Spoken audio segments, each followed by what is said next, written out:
नमस्कार, A1 तहलका से हाजिर हूं मैं सोनम, लेकर आपके लिए खास कार्यक्रम A1 करियर, जहां आज हम बात करने वाले हैं कि जो स्टूडेंट्स लॉ के फील्ड में अपना करियर बनाना चाहते हैं उन्हें किन किन बातों का ध्यान रखना होगा। इस विषय पर बातचीत करने के लिए हमारे साथ स्टूडियो में मौजूद है डॉक्टर मीनू पॉल जी, जो कि प्रोफेसर है department of law, Punjab university से। तो आइए चर्चा को आगे बढ़ाते हैं। नमस्कार मैम, स्वागत है आपका। जी मैम, सबसे पहला मेरा सवाल आपसे ये कि लॉ के लिए जो स्टूडेंट एडमिशन लेना चाहते हैं उनके लिए सबसे पहले तो आप बताइए कि एलिजिबिलिटीज जो हैं वो क्या रहती हैं मैम। देखिए, जो लॉ की पढ़ाई है जी, ये 2 लेवल्स पे हो सकती है जी। एक तो हो सकती है आपकी +2 के बाद, और एक आपकी हो सकती है BA BSc करने के बाद, ग्रेजुएशन के बीकॉम बाद। के बाद। हाँ जी, तो यही 2 एलिजिबिलिटीज़ हैं। अगर आप +2 के बाद जा रहे हैं तो फिर आपको करना पड़ता है 5 ईयर कोर्स, 5 ईयर, ठीक है। और अगर आप ग्रेजुएशन के बाद जा रहे हैं then this is 3 year course which candidate can pursue. जी बिल्कुल। तो मैम, किस तरह का पैटर्न रहता है जो आपने बताया कि 2 इयर्स और 5 इयर्स का जो एक पैटर्न रहता है। अगर ग्रेजुएशन के बाद आप जाते हैं तो आपको 3 इयर्स जो है लॉ में अपने बिताने पड़ते हैं, और साथ ही अगर आप +2 के बाद जाते हैं तो आपको 5 ईयर का जो पैटर्न है वो आपके साथ लागू होता है। तो दोस्तों, अगर आपको भी लगता है कि आप भी लॉ में इंटरेस्टेड हैं पर कोई ना कोई कंफ्यूजन है आपके दिमाग में, तो आप हमें कॉल करके हमारे एक्सपर्ट से राय ले सकते हैं। जी मैम, बिल्कुल आपने बताया कि पैटर्न के बारे में। तो अगला मेरा सवाल कि स्कोप और करियर इस फील्ड में कैसा है आपके हिसाब से। देखिए, कोई भी आपका एजुकेशन का फील्ड हुए, उसमें अगर आप एक बहुत मन से और एक बहुत कंसंट्रेशन से और जिसे बोलते बहुत शिद्दत से अगर उसको परस्यू करते हैं, तो मुझे नहीं लगता कोई भी जो प्रोफेशन है, कोई भी जो लाइन है, आपको आगे जाने से, स्कोप लेने से रोक सकती है। जी। लेकिन आपका सवाल अगर पर्टिकुलरली लॉ के ऊपर है कि उस लॉ को पढ़ने में स्टूडेंट्स का क्या स्कोप फर्दर होएगा, जी। तो मैं तो ऐसा कहूँगी कि इसमें स्कोप ही स्कोप है अगर कोई इसको एक्सप्लोर करना चाहता है। जी। इसमें स्कोप है, प्रोफेशनल में है, फील्ड में है स्कोप उसका, कि वो उसको as an advocate, as a lawyer उसको परस्यू कर सकता है, जिसमें कि उसके लिए हर दिन उसके लिए एक नया चैलेंज है। बिल्कुल। उसके लिए उसका when he is in profession, तो आप उसका स्कोप ये कह सकते हैं, उसके लिए तो स्काई इज द लिमिट, कुछ भी वो कर सकता है। लेकिन अगर वो प्रोफेशन की जाने की बजाय, फील्ड में जाने की बजाय एकेडमिकली अपने आप को ज़्यादा अपलिफ्ट करना चाहता है, या अपने करियर को एकेडमिकली और परस्यू करना चाहता है, टीचिंग में जाना चाहता है, तो LLB करने के बाद instead of going to the profession, instead of going to the field, वो मास्टर ऑफ लॉज भी कर सकता है, जिसे हम LLM बोलते हैं। तो LLM में भी एडमिशन ले सकता है। और जब वो LLM एडमिशन लेता है तो उसके बाद वो फर्दर PhD भी कर सकता है लॉ में। लेकिन अगर LLM करने के बाद उसने नेट को क्लियर कर लिया है, UGC के द्वारा जो एक इम्तहान है जो लिया जाता है, अगर उसको क्लियर कर लिया है तो वो अपने आप को लॉ कॉलेजेस में, यूनिवर्सिटीज़ में, लॉ डिपार्टमेंट्स में अपने आप को लेक्चरर के लिए मतलब एलिजिबल समझ सकता है। हमारे साथ एक गोविंद, एक दर्शक गुड़गांव से जुड़ चुके हैं। जी गोविंद जी, अपना सवाल बताइए। जी। Hello ma'am. हेलो मैम, मैंने ग्रेजुएशन किया हुआ है। हाँ जी, हाँ जी गोविंद, बोलिए प्लीज। हेलो मैम, मैंने ग्रेजुएशन किया हुआ है। हाँ जी, सुन रही हूँ मैं। क्या मैम मैं LLB कर सकता हूँ? बिल्कुल कर सकते हैं आप, बिल्कुल कर सकते हैं LLB बिल्कुल कर सकते हैं। जी गोविंद जी, बिल्कुल आपके लिए खुशखबरी कि आप एलिजिबल हैं। ग्रेजुएशन के बाद 3 टर्म का, 3 इयर्स का जो पैटर्न है उसको फॉलो करते हुए आप LLB कर सकते हैं। जी मैम, आप स्कोप और करियर के बारे में बता रही थी, तो अगला सवाल मेरा आपसे ये कि एक स्टूडेंट जो प्लान कर चुका है कि आफ्टर +2 उसने जो है लॉ की फील्ड में जाना है, तो ऐसे कौन से बेसिक सब्जेक्ट्स हैं जो +2 में या फिर ग्रेजुएशन में ले, जो कि उसको आगे हेल्प करें लॉ की फील्ड में? देखिए, एक बात आपको बिल्कुल क्लियर करना चाहती हूँ कि जब आप प्रोफेशन भी करते हैं, कोर्ट्स में भी जाते हैं, तो उसमें आपको लोअर कोर्ट में भी काम करना है और हाई कोर्ट में भी, सुप्रीम कोर्ट में भी, ठीक है ना। तीनों स्तर पे हमारे पास कोर्ट्स हैं। तो देखिए, जहाँ तक तो लोअर कोर्ट का सवाल है, उसमें तो वो अपनी जो लोकल लैंग्वेज है, जैसे हिंदी है, पंजाबी है, उसमें उसको कन्वर्सेंट होना पड़ता है, होता ही है बच्चा। लेकिन अगर उसको जाना है हाई कोर्ट वगैरह में तो बहुत लाजमी और बहुत ज़रूरी है कि उसको अंग्रेज़ी भी आती है, उसके अंग्रेज़ी पे भी कमांड अच्छी है, क्योंकि जब हम जो ये ड्राफ्टिंग वगैरह करते हैं, अगर उसको उसका अंग्रेज़ी पे अच्छी पकड़ नहीं है तो अच्छी ड्राफ्टिंग नहीं कर सकता है, वो अपना केस को अच्छे से मतलब आर्ग्यू आउट नहीं कर सकता है कोर्ट्स में। जी बिल्कुल मैम, आपसे विस्तार से जानेंगे, लेकिन हमारे साथ एक दर्शक जो कि है प्रतीक जी, गुड़गांव से जुड़ चुके हैं हमारे साथ। जी अपना सवाल बताइए। जी प्रतीक जी अपना सवाल रखिए। जी good afternoon ma'am. Good afternoon Prateek. जी मुझे ये पूछना था, actually I am preparing for the judiciary right now, that's why I am calling you for regarding that. Prateek I have not got you very clearly, आप जरा रिपीट कीजिए, जरा अपने क्वेश्चन को जरा रिपीट कीजिए और जरा थोड़ा ऊंचा बोलिए ताकि मुझे सुनाई properly they. I am preparing for judiciary right now. Okay, that's very good. For regarding that, see how to prepare for the judiciary exam. Okay. प्रतीक इसका मतलब ये है कि आप लॉ कर चुके हैं कि कर रहे हैं? I'm also doing the LLM also. Okay, तो आप LLB कर चुके हैं, आप जुडिशियल सर्विसेज में जाने के लिए मतलब आप उसके लिए एलिजिबल हो चुके हैं, उसके लिए आप तैयारी करना चाहते हैं। ये तो आपको अगर उसके लिए तैयारी करनी है तो आपकी पकड़ जो प्रोसीजरल लॉज होते हैं, जैसे क्रिमिनल प्रोसीजर कोड है, सिविल प्रोसीजर कोड है, इनमें आपकी पकड़ अच्छी होनी चाहिए, क्योंकि आपका सारा काम ही तब कोर्ट्स में होना है, तो आपको प्रोसीजर के साथ डील करना पड़ेगा। आपको बहुत अच्छा उसमें अपना मतलब समझ रखनी चाहिए प्रोसीजरल लॉज में। जी बिल्कुल। तो मैम आप बता रहे थे कि किस तरह से जो बेसिक्स हैं, जैसे लैंग्वेजेस के बारे में आप बता रहे थे, सब्जेक्ट्स के बारे में आप बता रहे थे। जी हाँ जी, मैं एक तो उसको थोड़ा सा अगर उसको LLB में एडमिशन लेनी है, क्योंकि जब हम उनके लिए कॉम्पिटिटिव एग्ज़ाम्स या टेस्ट देते हैं तो उसमें इंग्लिश भी एक उनका सब्जेक्ट रहता है जी। और फिर उसके अलावा क्योंकि थोड़ा सा कॉन्स्टिट्यूशनल लॉ है, हर बच्चा जो है उसको पढ़ता है जो कि लॉ में एडमिशन लेता है, तो उसको थोड़ा सा कॉन्स्टिट्यूशन का भी, क्योंकि ये एक ऐसा सब्जेक्ट है कॉन्स्टिट्यूशन का कि हम ये स्टूडेंट्स अपने स्कूल लेवल पे भी पढ़ते हैं, फंडामेंटल राइट्स के हैं, डायरेक्टिव प्रिंसिपल्स, अपने सिविल जो उनके सिविक सब्जेक्ट होता है, तो उनको इसमें थोड़ी जानकारी ज़रूर होनी चाहिए। ज़रूर होनी चाहिए। जी बिल्कुल। हमारे साथ रेवाड़ी से कॉलर दिवाकर जी जुड़ चुके हैं। जी अपना सवाल बताइए। Good afternoon ma'am. Good afternoon Diwakar. Ma'am मैंने अभी +2 किया है। +2 किया आपने? हाँ जी। तो अभी अच्छा मैं ये जी। पूछना चाहता हूँ कि अब मैं अगर मैं लोअर वकील बनने की तैयारी करता हूँ तो मैं अभी क्या करना चाहिए मेरे को?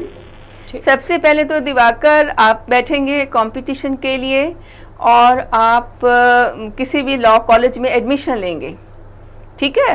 तो जब एडमिशन लेंगे तो वो बहुत सीधी सी बात है कि आपको लॉ की डिग्री मिलेगी जब आपकी वो जो लॉ की जो जिस एजुकेशन के लिए आपने मतलब वो उसमें एडमिशन लिया है। तो एक वकील बनने के लिए तो आपको दिवाकर जी लॉ में एडमिशन लेनी पड़ेगी, लॉ में सबसे पहले कोर्स में एडमिशन लेनी जी बिल्कुल। जो भी आप +2 के बाद अगर आप एडमिशन ले रहे हैं तो 5 ईयर का जो पैटर्न रहता है उसके थ्रू आप LLB आप मतलब यानी कि लॉ में एडमिशन ले सकते हैं। जी मैम, आपने बताया कि हमें किस तरह से एक बेसिक्स जो है वो क्लियर होने चाहिए, कॉन्स्टिट्यूशन के बारे में आपने समझाया। हाँ जी, क्योंकि उसमें तो देखिए ना, जब भी आप अगर लॉ परस्यू कर रहे हैं तो अभी तक तो उनको कॉन्स्टिट्यूशनल लॉ तो पढ़ना ही पड़ेगा, कहीं किसी भी कोर्स में वो इंडिया के कहीं भी लॉ कॉलेज में एडमिशन लेंगे, इंडियन कॉन्स्टिट्यूशन वो पढ़ेंगे। तो थोड़ा बहुत उन पे सवाल भी वो जरूर डाल देते हैं, थोड़ा बहुत हल्का सा, जो कि 12वीं के लेवल तक बच्चों को पता होना चाहिए इंडियन कॉन्स्टिट्यूशन के बारे में, थोड़ा उसमें उनको होना चाहिए और थोड़ा सा उनको करंट लीगल अवेयरनेस होनी चाहिए। थोड़ा बहुत सवाल उस पर भी उनसे पूछे जा सकते हैं, क्योंकि बहुत सारे हमारे लॉज बनते रहते हैं, क्योंकि अगर वो स्टूडेंट उसका इंटरेस्ट है लॉ करने में तो बड़ी जाहिर सी बात उसको थोड़ी सी अपनी अवेयरनेस शो करनी पड़ेगी कि I am really interested into this. जी बिल्कुल। हमारे साथ अर्चना जी झज्जर से कॉलर और जुड़ चुकी हैं। जी अर्चना जी अपना सवाल बताइए। Good noon ma'am. जी गुड आफ्टरनून। हाँ जी मैम, आप बताएंगे कि इसका एज लिमिट क्या है? जी किसके लिए बेटा? ये लॉ के लिए। देखिए लॉ के लिए तो ऐसा है, जब हम करते हैं ना ये +2 के बाद करते हैं जब हम, तब हमारी एज लिमिट हम जरूर निर्धारित करते हैं, ठीक है? तो हाँ जी, वो 21, 22 या 23, क्योंकि आप देखिए +2 के बाद जो बच्चा होता है, मेरे को लगता है कि 17-18 साल का उसके लिए वो कर लेता है।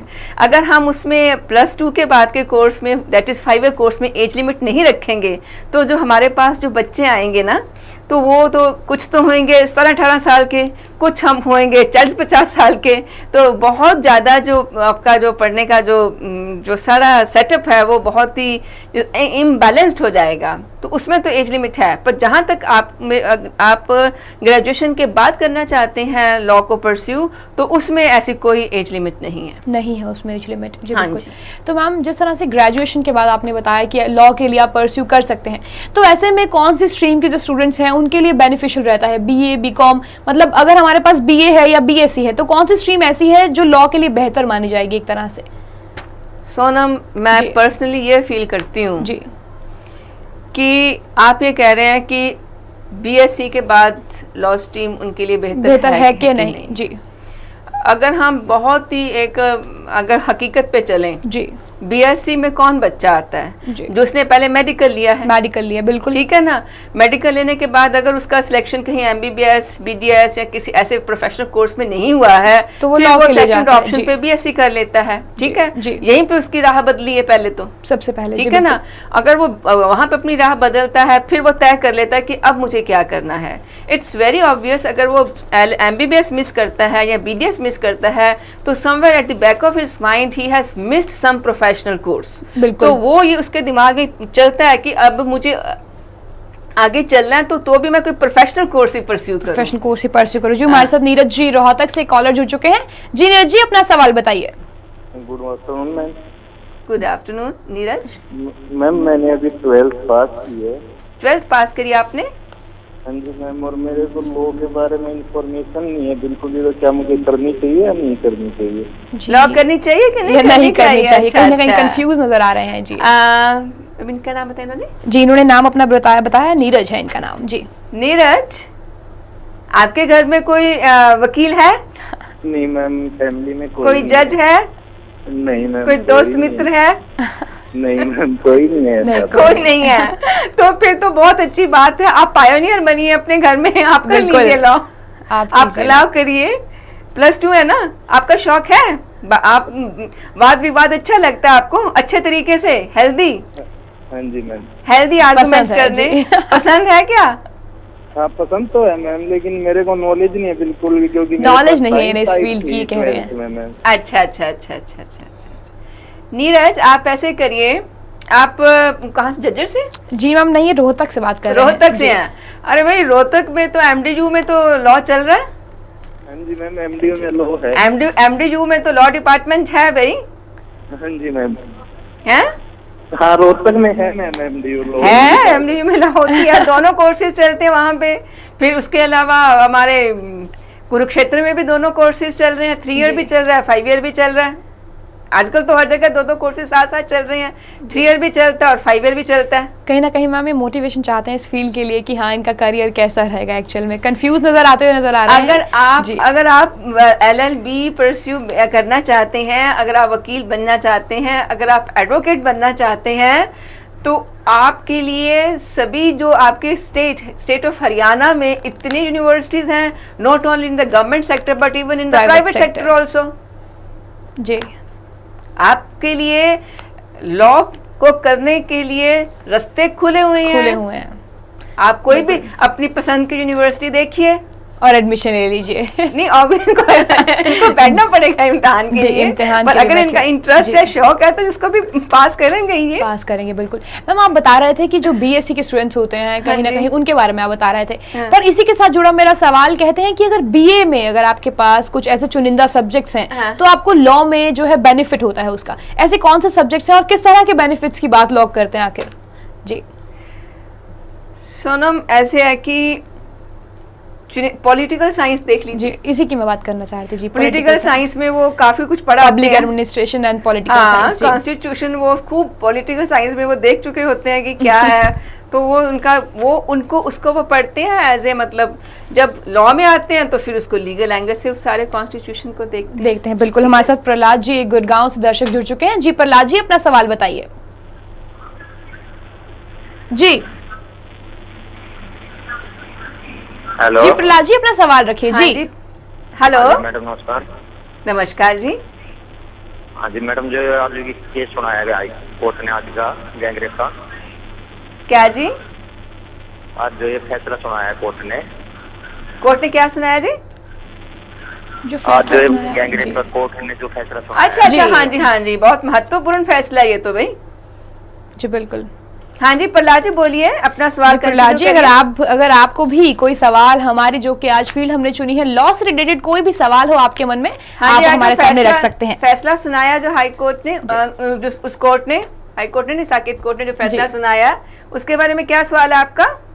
मुझे लगता है मैम उनसे हमारा संपर्क टूट गया है इस समय। जी तो मैम ये तो बात हुई कि वकालत के लिए, अगर जुडिशरी के लिए एक स्टूडेंट आगे परस्यू करना चाहता है तो किस तरह की प्रिपरेशन उससे करनी चाहिए आपके हिसाब से? जी देखिए जो हमारे पास होते हैं ना सब्जेक्ट्स होते हैं जी, जैसे 3 ईयर कोर्स है, 3 ईयर कोर्स है जी। हम उनको पहले सभी स्टूडेंट्स को पढ़ाते हैं, कॉन्ट्रैक्ट लॉ पढ़ाते हैं, जूरिस्प्रूडेंस पढ़ाते हैं, कॉन्स्टिट्यूशनल लॉ पढ़ाते हैं, फैमिली लॉ पढ़ाते हैं, इस तरह की चीज़ें उन्हें पढ़ाते हैं। लेकिन फिर हम जब उनका थोड़ा सा फैमिलियरिटी हो जाती है लॉ से, फिर हम उनको प्रोसीजर लॉ शुरू करते हैं, जैसे criminal procedure code, civil procedure code. इसके बारे में जानेंगे मैम। हमारे साथ बरवाला से एक दर्शक सुरेश जी जुड़ चुके हैं, उनका सवाल ले लेते हैं। जी सुरेश जी, अपना सवाल बताइए। जी मैं ये पूछना चाह रहा हूँ जी, लॉ में तो कैरियर है, मतलब ये डिस्टेंस एजुकेशन से भी हो सकता है क्या वो लॉ में? कैसे जी? डिस्टेंस एजुकेशन के बारे में जानना चाह रहे हैं? हाँ जी, आपका क्या नाम है? जी मैम, इनका नाम सुरेश है। जी मैम, सुरेश जी, आप ये जान लीजिए कि जब हम कोई प्रोफेशनल कोर्स करते हैं ना, जैसे लॉ कर रहे हैं, तो ये तो रेगुलर में ही मतलब ये करना पड़ता है, क्योंकि बीसीआई के अनुसार आपको जो है कुछ आपका क्लिनिकल एजुकेशन जैसे मूट कोर्स, कोर्ट विजिट्स, ये जो है आपके रेगुलर कोर्स में ही संभव हो पाते हैं।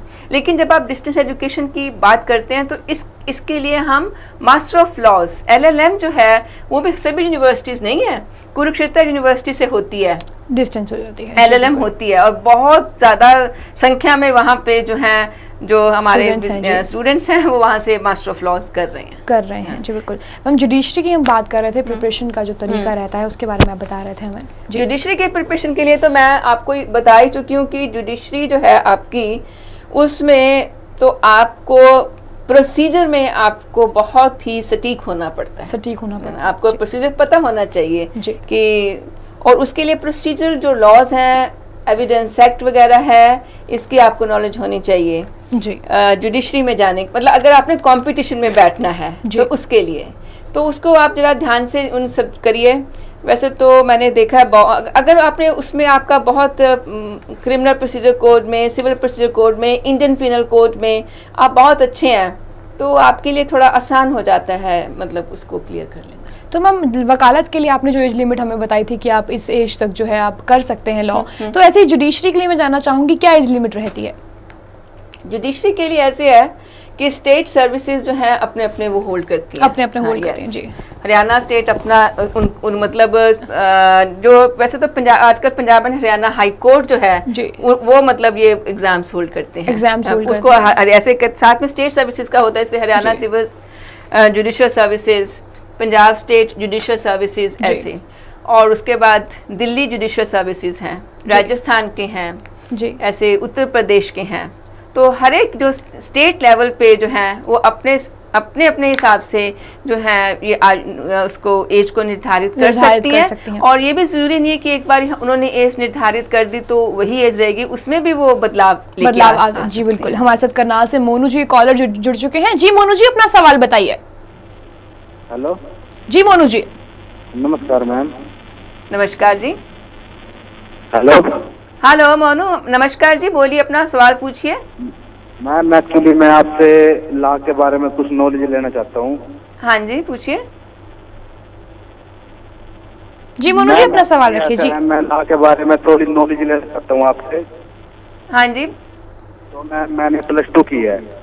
+2 की आपने? हाँ जी।